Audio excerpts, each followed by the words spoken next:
नमस्कार साथियों हमने एक वीडियो बनाया था पर्यावरण पर। बहुत ही व्यापक वीडियो था वो। आज दिल्ली की जो दशा दिखाई दे रही है, उस दशा के पीछे कहीं न कहीं जिम्मेदार दिल्लीवासी और दिल्ली एनसीआर के निवासी निश्चित रूप से हैं। और हम सभी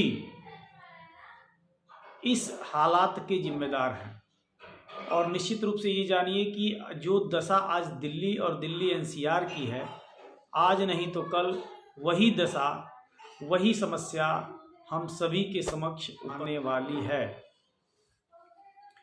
इसका कारण एक ही है।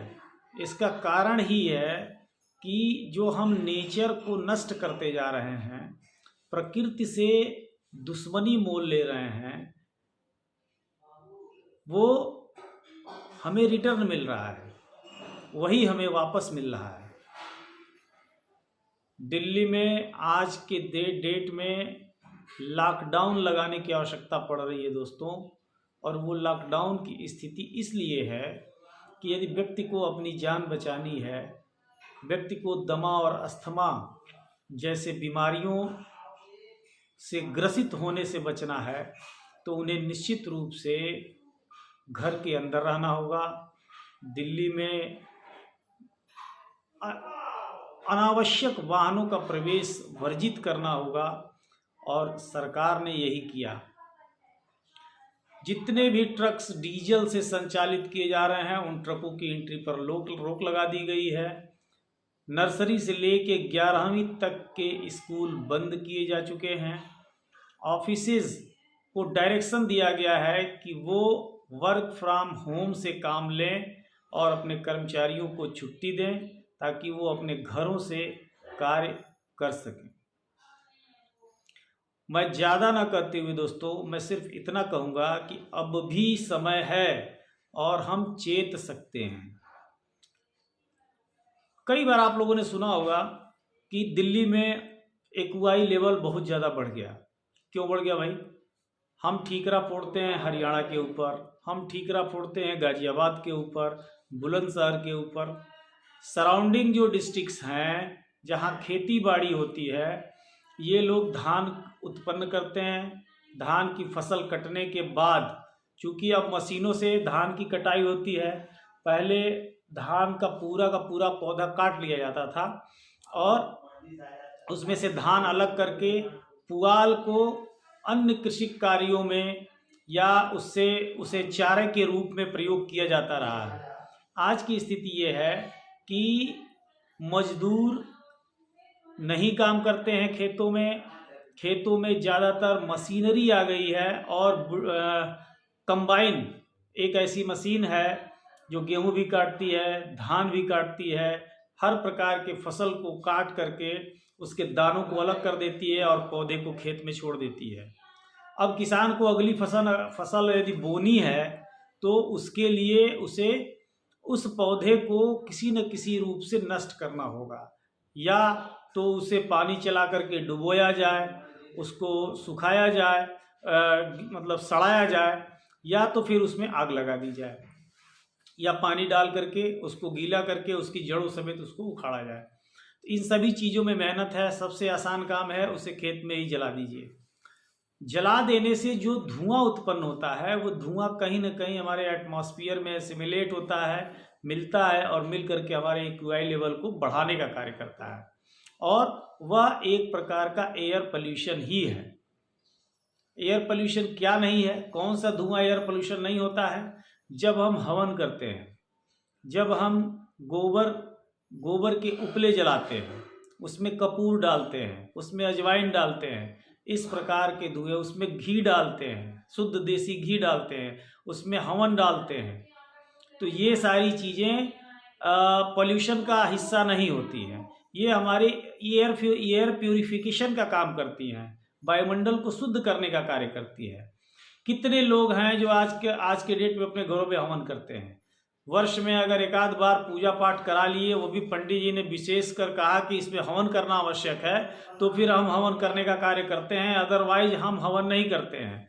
पहले प्रत्येक घर में सत्यनारायण भगवान की पूजा की जाती थी और उस पूजा को संपन्न होने के बाद प्रत्येक घर में हवन आहूत किया जाता था, हवन किया जाता था, हमारा वायुमंडल स्वच्छ होता था। वर्ष में प्रत्येक व्यक्ति 1 से 10 पेड़ अवश्य लगाता था। आज हमारा पॉपुलेशन बढ़ रहा है, हमारी जनसंख्या बढ़ रही है, लेकिन कौन है जो वृक्ष लगाने के लिए आगे आ रहा है और जमीनें किसके पास हैं? गवर्नमेंट की पॉलिसी क्या है? जीएनटी बना दिया, एनजीटी बना दिया, नेशनल ग्रीन ट्रिब्यूनल तो बना दिया, लेकिन नेशनल ग्रीन ट्रिब्यूनल को क्या काम दिया गया है?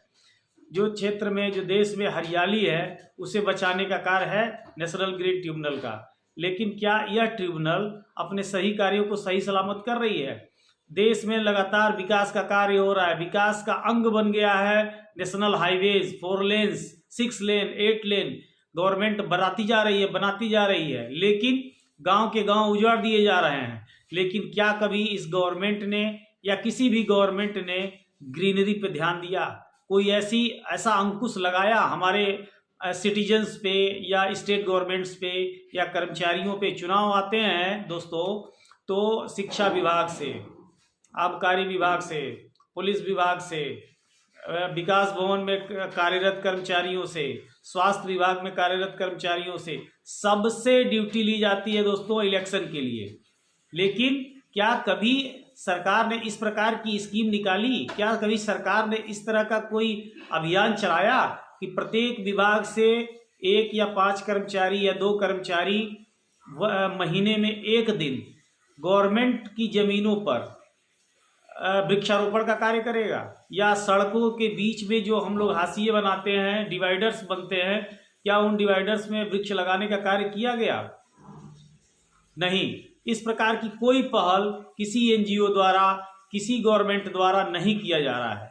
नतीजा इसका ये है कि आज जो दिल्ली की दशा है, आज नहीं तो कल ये सारी की सारी दशा पूरे देश की होने वाली है दोस्तों। और नॉर्म कहता है कि जो भी पॉपुलेशन है उसका 70%, जो भी हमारे देश का क्षेत्रफल है, जो भी हमारे राज्य का क्षेत्रफल है, हमारे सिटी का जो क्षेत्रफल है, उसका 70% हिस्सा वनाच्छादित होना चाहिए, वनों से घिरा हुआ होना चाहिए। हमारे यहाँ मैं उदाहरण के तौर पे बताऊं कि एक कुसमी जंगल है, गोरखपुर जिले में एक कुसमी जंगल है। इधर उत्तर साइड में नेपाल के पास सोहगी बरवा जंगल है, जो नेचुरल जंगल है। कुसमी जंगल तो लगाया गया है, लेकिन नेचुरल जंगल है सोहगी बरवा, जो बहुत ही घना हुआ है। फिर भी हम लोग तराई क्षेत्र में आते हैं, हमारे यहाँ की वायु काफ़ी स्वच्छ और साफ है, लेकिन जो मिडिल स्टेट्स हैं, भारत का जो मध्यवर्ती भाग है, वहाँ पे स्थिति बद से बदतर होती जा रही है दोस्तों। और आज अगर हम नहीं चेतेंगे तो आने वाले कुछ ही वर्षों में हमें शुद्ध हवा और शुद्ध जल के लिए तरसना पड़ेगा, एक एक बूंद के लिए तरसना पड़ेगा।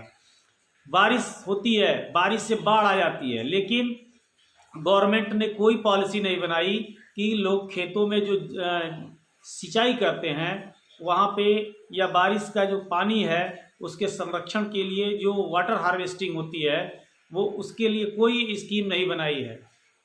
कोई ऐसी स्कीम नहीं है जिससे हम भू जल संरक्षण का कार्य कर सकें।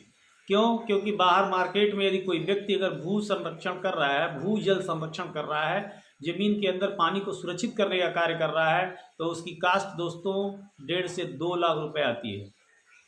और भारत में अधिकतर जनसंख्या मिडिल क्लास फैमिली से बिलोंग करती है, और मिडिल क्लास फैमिली से बिलोंग करने वाली जो जनसंख्या है, ये लोग अपने बच्चों को अच्छी शिक्षा देने के प्रयास में रहते हैं, 2 वक्त की रोटी जुटाने के प्रयास में रहते हैं। वो उनका ध्यान वृक्षारोपण, जल संरक्षण की तरफ नहीं जाता है, क्योंकि उन्हें वायु तो नेचर से मिल रही है, जल भी खरीद कर पीना पड़ता है। आजकल शहरों की स्थिति ये हो गई है कि जल जो नल से निकाला जाता था, हैंड पाइप से जो जल निकलता है, वो इतना टीडियस उसका ख़राब है कि सभी लोग, आज जो लोग शहरों में निवास कर रहे हैं, सबके घरों में 20 लीटर का जार लेना मजबूरी बन गया है, क्योंकि ज़मीन में जो जल है या तो प्रदूषित है या जल ही नहीं निकल रहा है। बहुत ही विचारणीय प्रश्न है। अगर आज हम नहीं चेतेंगे तो आने वाले समय में हम हो सकता है कि इन सब चीज़ों से गुजर जाएं, लेकिन हमारी आने वाली पीढ़ियां हमें इन सारी चीज़ों के लिए निश्चित रूप से दोषी ठहराएंगी, और हम दोषी हैं भी। हमें अपने गलतियों को स्वीकार करना चाहिए और आज से, बल्कि अभी से, पर्यावरण को शुद्ध करने का कार्य करना शुरू कर देना चाहिए। कुछ नहीं, हमारे देश में 130 करोड़ की जो जनता है उसमें 100 करोड़ हिंदू रहते हैं। अगर 100 करोड़ हिंदू प्रत्येक माह एक पूर्णिमा को सत्यनारायण भगवान की कथा सुने और हवन करने का कार्य करना शुरू कर दें, दोस्तों, एक माह बाद पूरे देश की एक्युआई और स्थिति परिवर्तित नजर आएगी। ये मेरा दावा है। इसलिए इसको जो है, ये इसके वैज्ञानिक साक्ष्य भी प्राप्त हैं। अगर हम सटीक तरीके से प्रत्येक माह के में एक दिन, पूर्णिमा के दिन, जिस दिन कहा जाता है कि सत्यनारायण भगवान की कथा सुननी चाहिए, आप कथा सुनिए और हवन करिए। अगर ये कार्य करना हम शुरू कर देते हैं तो हमारे देश की आबो हवा परिवर्तित नजर आएगी। साथ ही प्रत्येक व्यक्ति यह कसम खा ले कि मुझे प्रत्येक वर्ष 1 से 10 वृक्ष अवश्य लगाना है। अगर हम ऐसा नहीं करेंगे तो आगे आने वाला समय बहुत ही कष्टकारी होने वाला है। दोस्तों, इन सभी चीज़ों में जितनी बातें हमने कही, अगर कोई बात आपको बुरी लगी हो तो मैं क्षमा प्रार्थी हूँ, लेकिन मुझे जहाँ तक जानकारी है या मैंने जितना बोला है, मुझे लगता है कि इसमें हम सभी का बराबर का भागीदारी है। तो हम सभी को चेतना होगा, हम सभी को जगना होगा, हम सभी को जागरूक होना होगा और अपने साथ उठने बैठने वाले, जानने वाले लोगों को भी जागरूक करना होगा, परिस्थिति से अवगत कराना होगा। क्योंकि ये भारत है और भारत में जब तक किसी व्यक्ति के ऊपर खुद कोई समस्या नहीं आती है तो वो पड़ोसी की समस्या से जगने वाला नहीं है। तो हमें अपने इन सभी चीज़ों को अपनी समस्या समझनी चाहिए। दिल्ली की जो दशा है, ऐसी दशा हमारे शहर में, हमारे गांव में, हमारे क्षेत्र में न हो, इसके लिए हमें आज ही जगना होगा और आज से ही जगाना होगा, प्रयास करना होगा और अपना कार्य इस तरह से संपादित करना होगा कि लोग, और एक क्रांति की आवश्यकता है दोस्तों। जैसे आपने तमाम क्रांतियों के बारे में सुना होगा, श्वेत क्रांति, हरित क्रांति, पीली क्रांति, नीली क्रांति, ये सभी क्रांतियाँ जितनी हुई हैं, किसी न किसी समस्या से ही इनका निजात हुआ है, उत्पन्न हुई हैं। तो आज पुनः एक हरित क्रांति और एक पवन क्रांति की आवश्यकता है कि हमें अपने वायुमंडल को शुद्ध करना है। तो निश्चित रूप से इसको क्रांतिकारी रूप जब तक नहीं दिया जाएगा तब तक ये कार्य संपन्न होने वाला नहीं है। भारत में प्रत्येक व्यक्ति को नेतृत्व चाहिए और एक सजग नेतृत्व करने वाला व्यक्ति जब तक आगे नहीं आएगा तब तक हमारे देश की जनता जगने वाली नहीं है। क्योंकि हमारे यहाँ जो नेतृत्व करने आगे आता है उसे कहीं न कहीं राज्य मंत्री बना दिया जाता है, कभी कहीं एमएलए की सीट दे दी जाती है, लेकिन सरकार पे उंगली न उठाओ। सरकार पे उंगली आपको नहीं उठाना है, आपको हम पदासीन करते हैं। इस तरह की भावना से ग्रसित होकर के जब देश में, किसी देश में कार्य होगा तो उस देश का भाग्य सुधार नहीं होने वाला है। तो हमें जगना होगा, हमें करना होगा, हमें समझना होगा, हमारे आने वाली पीढ़ियों के बारे में समझना होगा। तो निश्चित रूप से जाग जाइए, अभी भी समय है। आपका दोस्त एडवोकेट आशुतोष पांडे, मिलते हैं अगले वीडियो में इन्हीं शब्दों के साथ। धन्यवाद। जय श्री राम।